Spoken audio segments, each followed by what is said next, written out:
Alright, so what we're going to do now is we're going to add some grids so we can use them as reference planes to create our floors, walls, and roofs. So the first thing I want to do is I want to actually simplify what things look like here. So I'm going to left click on my topography just out here, and once I have that selected, I'm going to right click on it and go to hide in view category.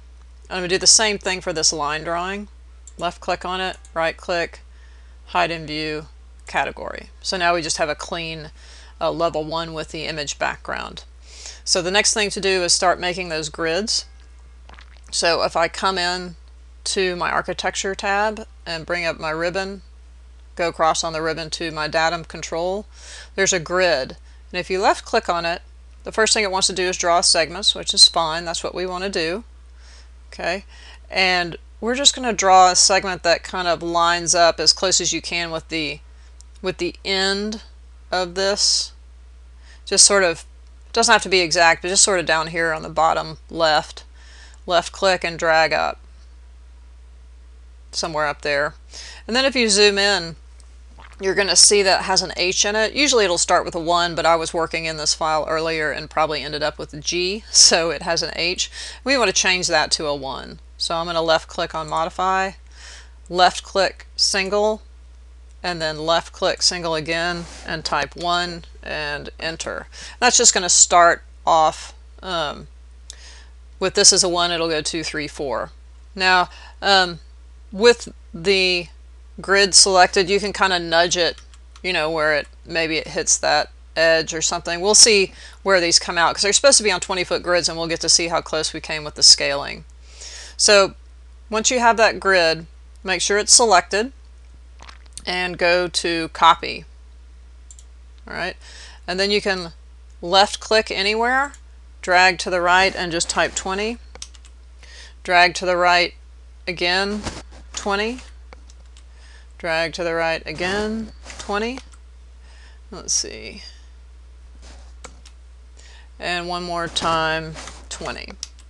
Alright, now it looks like we're pretty close. It looks like this line might need to line up with the edge of that, so let's go ahead and select all these grids. I'm just going to do a crossing box from right to left, dragging, and then I'm going to use the filter up here on the selection panel and get rid of the views just so I have only the grids.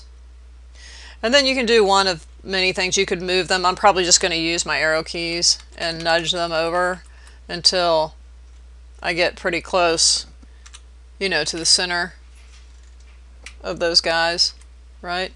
And we'll see how close we are. Looks like we're pretty good, you know. I mean, it doesn't have to be exact, right? We just need these grids to let us know where we are, so it looks like we're pretty good on those. Alright, so I'm going to left click off of that.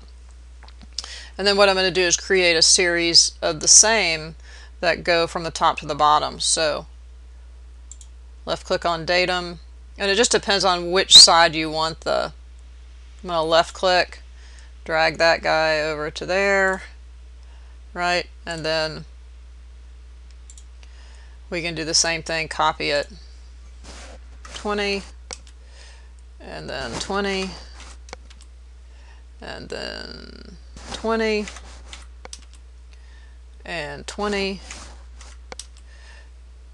Looks like that last one's a little short, so let's go ahead and pick it and maybe move it, just selecting the move, left clicking and dragging up and typing in 10, moving it up 10 feet, and that looks about right.